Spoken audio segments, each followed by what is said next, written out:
기도할 때 성령 온다. 회의할 때는 성령이 안 온다. 회의할 때는 마음만 상하지 성령이 안 와요. 실제로 하나님의 말씀대로 살 때 성령이 충만하게 임재가 나타납니다.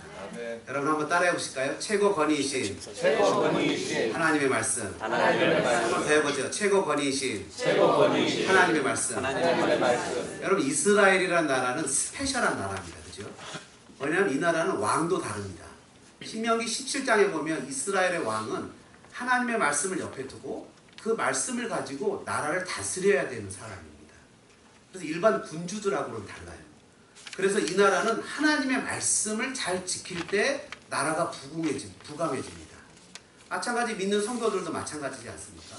우리가 어떻게든 우리의 방법으로 무엇인가 추구할 때는 실패와 좌절을 맛보다가 아닌 것 같은데 하나님의 말씀을 붙잡게 되면 나도 모르게 부흥과 번영을 맛보게 됩니다. 이게 성도의 원리입니다. 솔로몬이라는 왕을 아시죠? 다윗이 낳은 왕인데 이 솔로몬이라는 왕이 나라를 부흥하게 하기 위해서 결혼 정책을 썼습니다. 지난주에 그 말씀 드렸죠. 그래서 결혼 정책을 막 썼는데 이 여인들이 다 올 때 그냥 온 게 아니라 자기의 신들을 데리고 왔습니다. 그리고 솔로몬이 또 애굽에서 말도 수입하고 또 병거도 수입했습니다. 전차죠. 탱크입니다. 근데 성경에 보면 신명기 17장에 말도 많이 두지 말고 또 전차도 많이 두지 말고 오직 하나님을 경외하는 것이 이스라엘의 왕의 본분입니다. 그럴 때 하나님이 나를 든든하게 세워줍니다. 솔로몬은 나라를 든든하게 세우려고 자기의 방법을 취했다가 오히려 그것 때문에 우상 숭배를 하게 되고 나라가 쪼개지는 역사가 나타났습니다. 안타까운 사실이죠. 르호보암이 왕이 되고 르호보암이 남유다의 왕이 되고 여로보암이라는 사람이 북이스라엘의 왕이 됩니다. 북이스라엘의 왕이 된 여로보암이 가만히 생각해 보니까 하나님의 성전이 예루살렘에 있거든요. 그러니까 자기의 백성들이 가만히 보니까 가만 잘못했다가 다 예루살렘에 가서 성전에 가서 예배할 텐데 그것에 마음을 빼앗겨서 나라가 빼앗길까봐 베델에다가 금송아지를 만들어 놓고 이게 너희를 애굽에서 인도해낸 여호와다 하나님이다 이렇게 얘기를 하고 일반 사람들로 제사장을 삼아서 이 남유다 북이스라엘에 있는 사람들이 남유다에 있는 그 예루살렘에 가서 예배를 못 드리도록 자체 그러니까 어용이죠. 가짜 종교를 만듭니다. 그러다 보니까 여로보암의 길로 갔다라는 성경의 표현이 나오는데 그게 여로보암의 길입니다. 급속도로 타락을 하게 됩니다. 급속도로 타락을 하게 되고 이 여로보암은 그것을 통해서 자기의 나라를 든든하게 튼튼하게 만들려고 했습니다. 근데 그걸 통해서 하나님의 심판이 임하게 되죠. 오히려 더 힘들어지고 어려워집니다. 그래서 남유다는 다윗의 후손 솔로몬, 르호보암에 이어지는 그 왕통이 다윗의 혈통이 끊어지지 않고 계속 이어집니다.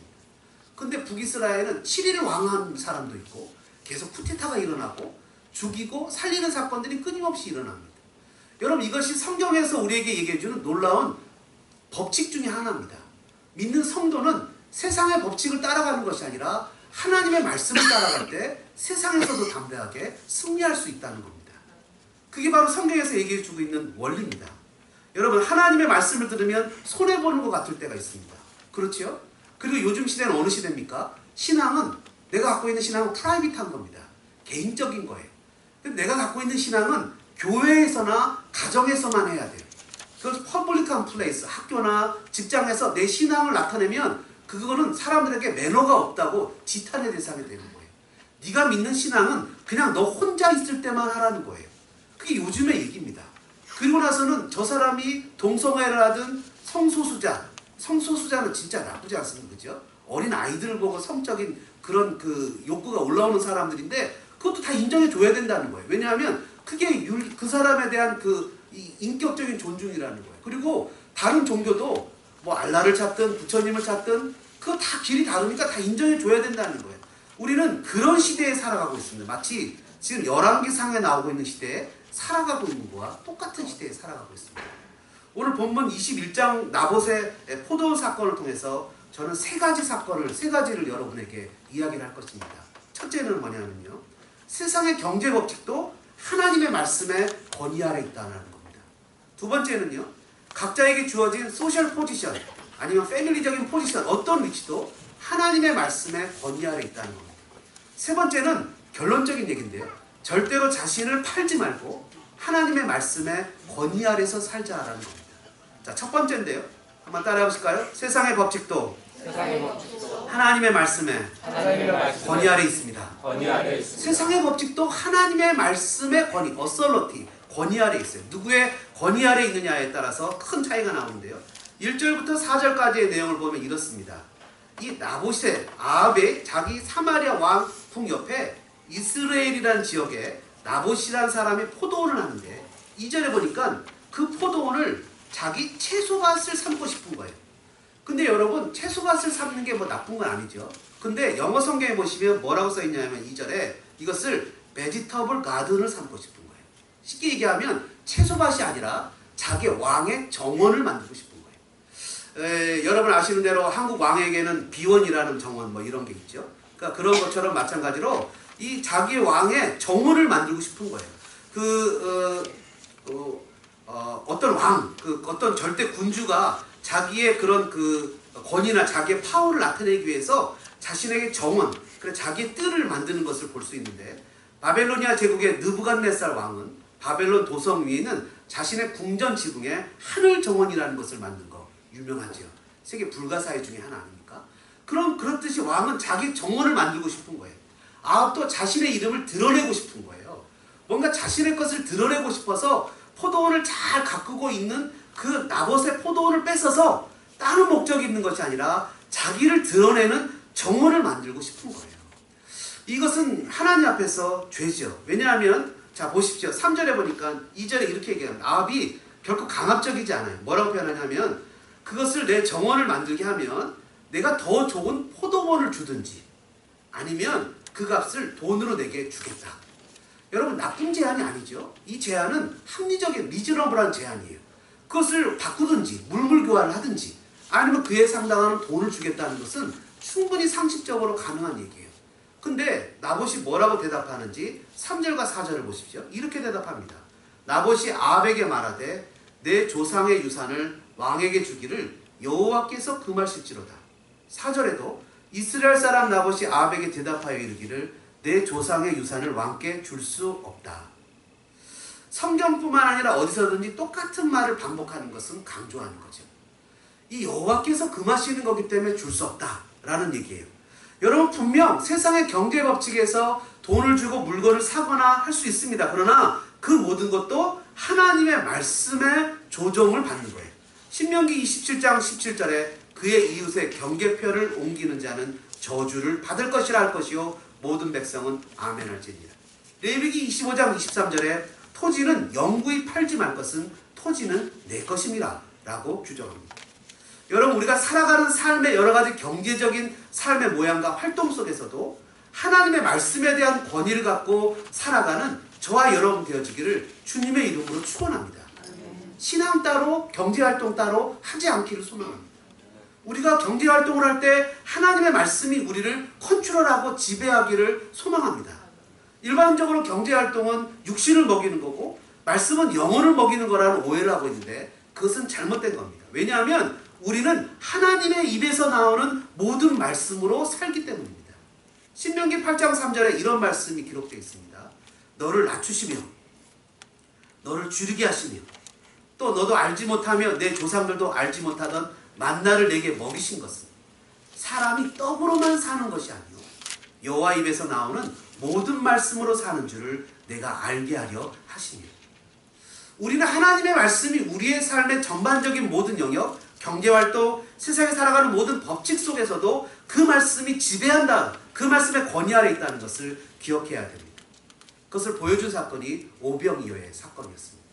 예수님에게 오병이어의 기적을 보여주셔서 주님 앞에 구림 손에 옮겨졌을 때 그 경제 법칙이 하나님 나라의 법칙으로 바뀌는 것을 보게 됩니다. 학개서 1장 5절은 이렇게 우리에게 경고합니다. 그러므로 이제 만군의 여호와가 이같이 말하노니 너희는 너희의 행위를 살필지니라. 너희가 많이 뿌릴지라도 수확이 적으며 먹을지라도 배부르지 못하며 마실지라도 흡족하지 못하며 입어도 따뜻하지 못하며 일꾼이 싹을 받아도 그것을 구멍 뚫어진 전대에 넣음이 되느니라.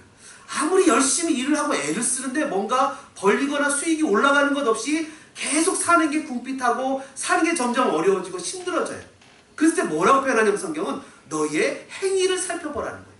그래서 7절에 이렇게 얘기를 합니다. 학개서 1장 7절에 만군의 여호와가 말하노니 너희는 자기의 행위를 살필지니.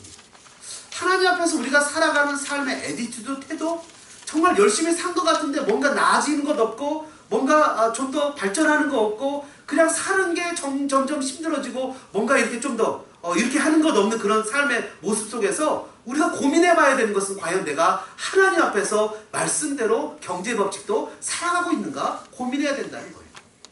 여러분, 소망장로교회 우리 교회를 보십시오. 여러분, 우리 교회는 빌딩 속에 있는 작은 교회입니다. 근데 이 빌딩 속에서 주일학교를 위한 예배 공간이 있고 중고등부를 위한 예배 공간이 있어요. 하나님 우리에게 거저 주신 거예요.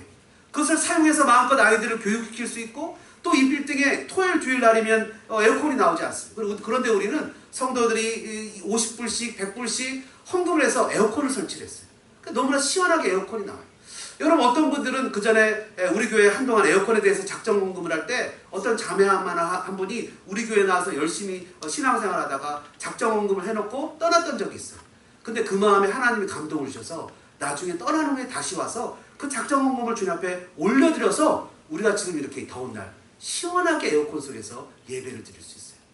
여러분, 우리는 세상의 법칙에 지배를 당하는 사람들이 아닙니다. 우리는 하나님 나라의 법칙을 가지고 살아가는 사람들입니다. 어떻게 합니까? 우리 소망교회 교육자들만 봐도 알아요. 우리 이덕원 전사님, 죄송합니다. 이름 또 팔아서 육질이 좋아서 자주 팝니다. 요 앞에 앉아 계시는 전사님인데 지난주까지만 해도 머리가 저렇게 파마를 안 했어요. 근데 아기공룡 둘리에 나오는 마이콜처럼 지금 요리 보고 저리 봐도 마이콜. 검정 선글라스만 딱 쓰면 마이콜입니다. 전도사님, 우리 강도사님, 우리 목사님, 정말 이런 교육자들 만나기 어렵습니다.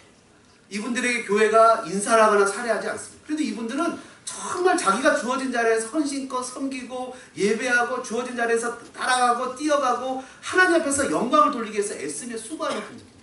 물론 앞으로 인사해야 됩니다. 섬겨야 됩니다. 근데 이런 복이 어디 있냐고요. 남들은 구하려고 해도 구하지 못하는 사람들을 하나님 보내시는 거예요. 세상의 법칙이 아니라 하나님 나라의 법칙, 하나님을 따라갈 때 하나님 우리에게 축복하시는 겁니다. 어떻게 알아요? 한번 따라해 보시죠. 나를 보면 압니다. 하나님이 여러분들을 이 자리에 보내셨잖아요. 하나님이 여러분 한 분 한 분을 이 자리에 앉히셨잖아요. 하나님이 여러분 한 명을 이곳에 보내셔서 소망장로교회라는 공동체에 밴딩하셨잖아요. 박스에 밴딩하듯이 밴딩하셨잖아요. 저와 여러분들 통해서 주의 뜻을 나타내게 하셨잖아요. 우리는 믿음으로 달려갑니다. 여러분, 우리가 지지난주에 3박 4일에 프레즈노 몽 아울리치를 갔다 왔습니다. 여러분, 갔다 오신 분들, 처음 가시는 분들은 아마 많은 도전도 보고 깜짝 놀랐을 겁니다. 4년을 넘게 매년 9,000불이 넘게 들어가는 돈을 우리가 정말 누구에게 이렇게 손 벌리지 않고 하나님 은혜 가운데 일을 다 치르는 거예요. 풍족하게, 그것도 너무나 화려하고 아름답게 갔다 와서 만리장성에서 짜장면도 먹었어요. 탕수육도 먹었어요. 이런 은혜가 어떻게 있을 수 있겠습니까? 하나님의 은혜가 있어요. 여러분, 문제는 뭐죠? 그래서 많은 사람들이 이렇게 얘기를 합니다. 돈이 없어서 못하는데요. 그렇게 얘기할 때 저는 늘 주장합니다. 돈이 없는 게 아니라 순종하면 돈은 생깁니다. 하나님을 따라가면 길이 열립니다. 여러분이 살아가는 삶의 모습도 마찬가지입니다. 비즈니스도 마찬가지입니다. 학생들도 마찬가지입니다. 여러분, 다시 한번 주님 앞에서 세상의 법칙이 아니라 하나님의 말씀을 따라가는 저와 여러분 되기를 주님의 이름으로 축원합니다. 두 번째는요, 최고의 권위이신 하나님의 말씀. 두 번째는 어떤 위치, 어떤 자리에 있더라도 하나님의 말씀에 권위 아래 있다는 거예요. 5절부터 10절까지 보니까요, 이 나봇의 포도원을 뺏지 못하는 아합을 보고 답답해하는 한 여인이 등장합니다. 그것은 바로 아합의 아내 이세벨이에요. 페니키아의 군주의 딸 이세벨이 그것을 딱 보더니 이해가 안 되는 거예요. 그러면서 뭐라고 표현하냐면 7절에 보죠. 왕, 당신은 지금 왕 아닙니까? 당신이 지금 이 나라를 다스리는 분 아닙니까? 왕이 왜 못합니까? 세상의 왕은 백성들의 것을 얼마든지 가져갈 수 있어요. 민주주의가 아니잖아요, 지금. 얼마든지 가져갈 수 있는데 이 이스라엘의 왕은 다른 거예요. 이스라엘의 왕은 하나님의 말씀의 지배를 받는 것이 이스라엘의 왕이에요. 아무리 왕이라고 할지라도 안 되는 건 안 되는 거예요. 여러분, 일반적인 사회 통념이 깔렸어요. 아무리 타락해도 하나님 나라의 법칙이 이 이스라엘이라는 나라에 깔려 있는 거예요. 뭐냐 하면 지게편을 옮기면 안 되고 조상이 준 땅을 함부로 팔아서도 안 되고 신년이라는 때가 되면 그것을 다 돌려줘야 되는 제도가 있고 이런 모든 것들에 대해서 아합이 알고 있기 때문에 마음이 끙끙거리는데 페니키아라는 나라에서 온 군주의 딸 이 이세벨은 그게 이해가 안 되는 거예요. 그냥 뺐으면 되잖아요. 힘을 써서 뺐으면 되고 때려서 뺐으면 되고 술수와 이런 여러 가지 방법을 써서 뺐으면 되잖아요. 문제는 이거예요. 우리가 세상을 살아갈 때 세상 사람들이 자꾸 우리에게 왜 그렇게 미련하게 살아가냐고 얘기하는 거예요. 왜 그렇게 답답하게 살아가냐고 얘기하는 거예요. 세상의 법칙은 자꾸 우리를 유혹하는 거예요. 그냥 안 되면 힘으로, 안 되면 폭력으로, 안 되면 기다리지 말고 그냥 술수와 방법, 수단과 방법을 쓰지 말고 목적을 이루라는 거예요. 그러나 성경 우리에게 뭐라고 얘기합니까? 목적이 선하면 방법도 선해야 되는 거예요. 안 되면 기다려야 되는 거예요. 세상 사람들은 이해를 하지 못합니다. 우리가 한 달에 한 번씩 저 프레주라의 몽 아이들을 전도하기 위해서 아이들이 다 같이 그냥 SAT 보는 아이들이 그 시간을 다 투자해서 쫓아 올라갑니다. 그 힘들게 가서 섬깁니다. 예배를 드리고 가서 하루 종일 힘들게 일을 하면 여러분 얼마나 피곤하겠습니까? 주일날 교회에 오지요? 근데 늘 우리가 기도하는 게 있잖아요. 하나님, 이 아이들에게 다른 아이들보다 부족한 시간에 공부할 때 집중력을 주세요. 하나님, 이 아이들에게 놀라운 집중력을 줘서 다른 아이들에게 공부할 때 공부 못한 거 다 넘어갈 수 있도록 도와주세요. 하나님, 우리 아이들에게 지혜를 주세요. 하나님의 지혜를 주셔서 남들이 공부할 시간에 공부 못했던 거, 하나님 섬기느라고 전도하느라고 못했던 거, 그것을 다 따라잡고도 넘는 지혜를 주세요. 그리고 한 가지 더 물어 더 기도하잖아요. 하나님, 신기하게 공부한 데서만 시험에 나오게 해주세요. 하나님 도와주세요. 하나님 도와주세요. 하나님을 위해서 살아가는 사람들을 도와주세요. 하나님을 위해서 헌신하는 사람들을 위해서 하나님 도와주세요.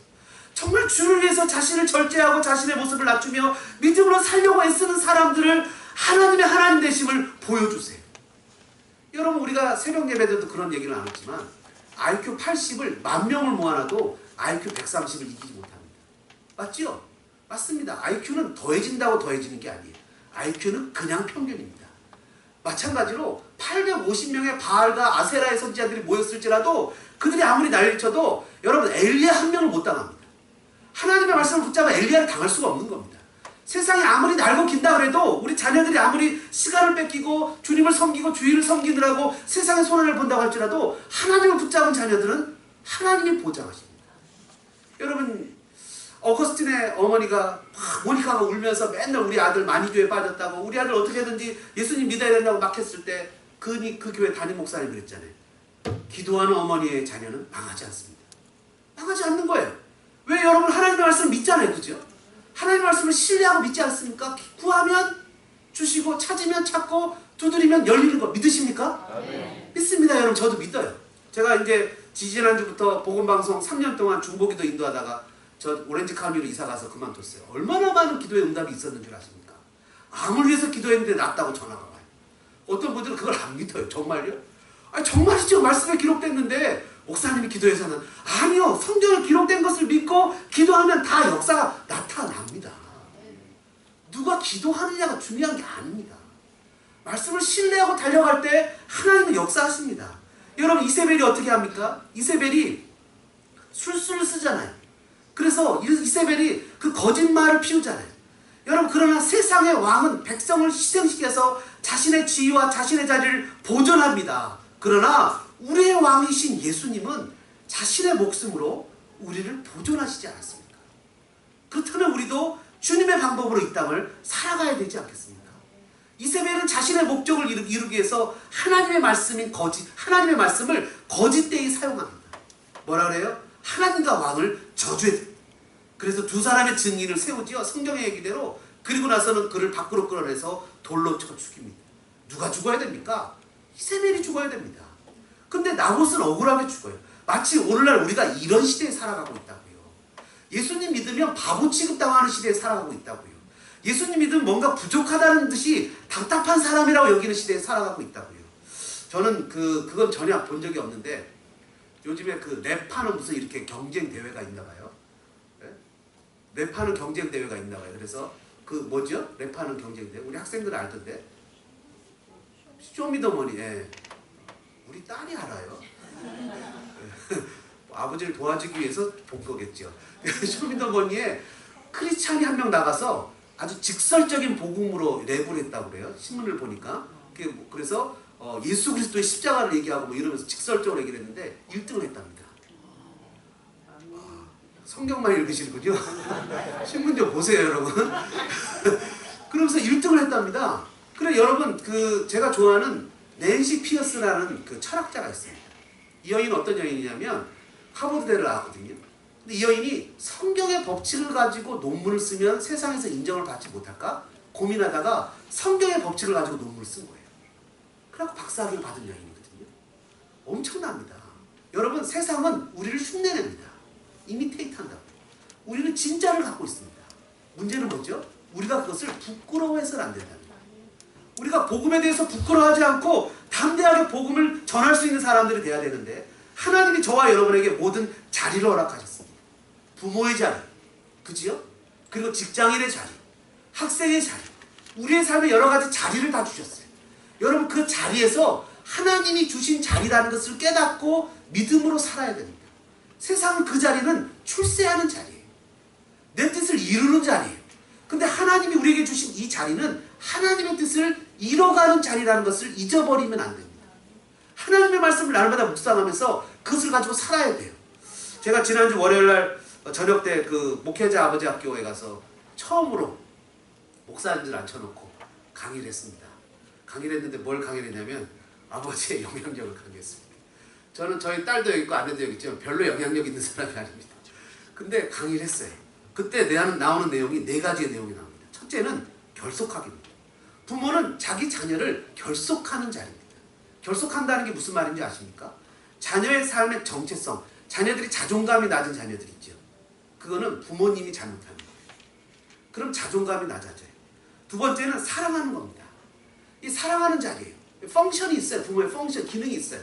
사랑하는 겁니다. 여기서 나오는 예화가 있는데요. 한번 들어보시겠습니까? 어느 날 어떤 아버지가 차를 샀어요. 새 자동차를 사서 너무 기분이 좋아갖고 차를 세차를 합니다. 8살짜리 아들이 그것을 보고 내가 아버지를 좀 도와야 되겠다 생각을 하고는 한쪽 벽에서 철수세미로 차를 빡빡 끓으면서 세차를 하기 시작했어요. 끄끄 소리가 났겠죠. 순간 이 아버지는 무슨 소리가 이상해서 그쪽에 가서 봤더니 차가 이렇게 하여튼 형이상학적으로 이렇게 스크래치가 나 있는 거예요. 순간 아버지의 표정은 굳어졌고 그 자리에 있으면 뭔가 일을 칠 것 같아서 얼른 자리를 피했답니다. 일단 집에 들어와가지고서 그 마음을 추스리려고 묵상하는데 하나님이 마음에 감동을 주시더래요. 너 화가 나냐? 화가 납니다. 속상하냐? 속상합니다. 나는 결과를 보지 않고 동기를 본단다. 멋있죠? 말이. 하나님이 그런 말씀을 하셨다는 거예요. 그렇게 깨달았다는 거예요. 나는 결과를 보지 않고 동기를 본단다. 순간 그 마음이 이렇게 은혜가 돼서 밖으로 다시 나갔답니다. 그러고 나서는 그 아들을 딱 보니까 아들이 어떻게 하고 있겠습니까? 사시나무 떨듯이 떨고 있는 거예요. 그 아들을 번쩍 안고 껴안으면서, 껴안을 때 이렇게 애들이 좀 피했겠죠. 이제 때리는 줄 알고. 번쩍 안고 껴안으면서 차는 다시 살 수 있지만 너는 내 아들이야. 이 아들이 어떻겠습니까? 마음에 확 풀리면서 그 사랑을 받았겠죠. 자존감이 회복되는 거죠. 세 번째로는 아이를 인도하라고 표현합니다. 말씀으로 인도하는 겁니다. 가보지 않고 어떻게 하겠습니까? 그죠? 여러분, 우리가 예배당에서 뭘 먹지 못하게 합니다. 물도 못 마시게 해요. 저도 물도 안 마시잖아요. 근데 나는 물 마시고 커피 마시면서 애들 보고 마시지 말라 그러면 애들이 뭐래? 목사님 이상하네 이럴 겁니다. 틀림없이. 여러분, 목이 말라도 안 마시잖아요. 애들한테 가르치기 위해서. 애들은 뭘 보고 자랍니까? 애들은 말로 자라는 게 아니라 부모의 등을 보고 자란다고 하지 않습니까? 마지막으로는 이게 정말 중요한데, 아이들은 내 아이가 아닙니다. 하나님 나에게 맡겨주신 아이입니다. 그렇기 때문에 내 방법으로 아이를 키워서는 안 됩니다. 하나님의 방법으로 아이를 키워야 됩니다. 파송해야 됩니다.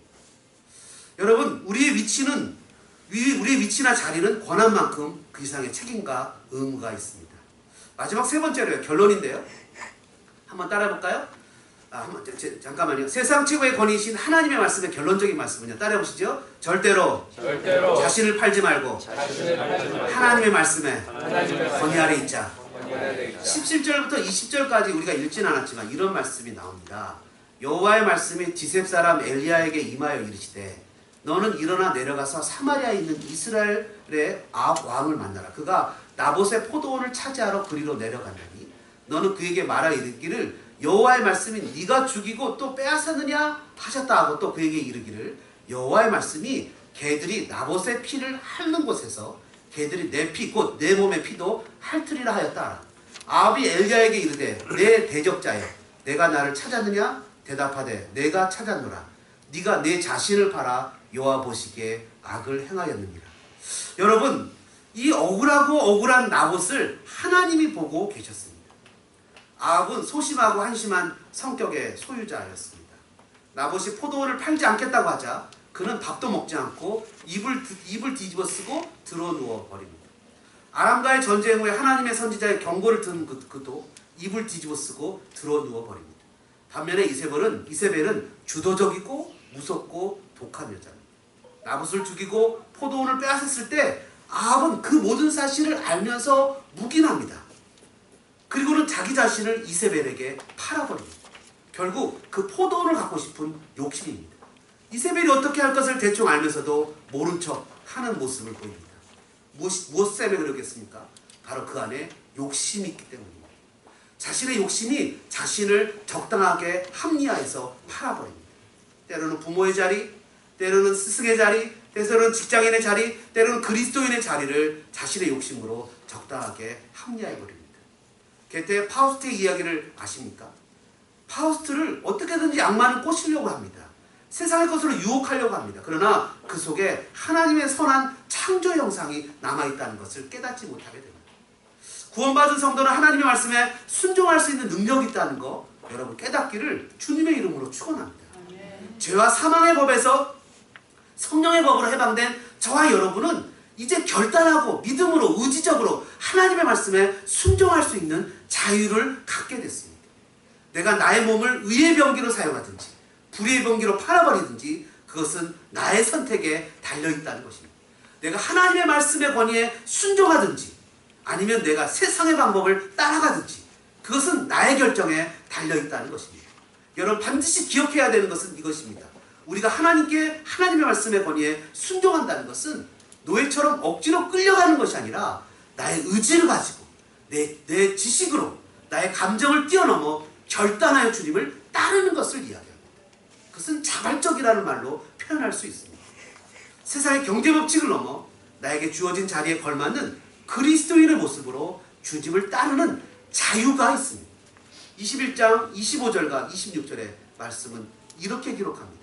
예로부터 아합과 같이 그 자신을 팔아 여호와 앞에서 악을 행하는 자가 없으면 그의 아내 이세벨이 충동하였습니다.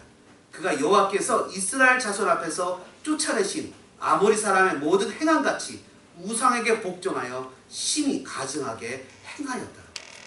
사랑하는 여러분, 이 시간에 저와 여러분이 하나님 앞에서 결단하기를 주님의 이름으로 간절히 소망합니다. 우리가 의지를 가지고 하나님의 말씀을 붙잡고 감정을 뛰어넘어 주님 앞에 순종할 수 있는 사람이 되기를 소망합니다. 하나님의 말씀이 여러분의 삶의 현장 가운데 새 창조의 역사를 나타낼 수 있는 계기가 되어질 것입니다.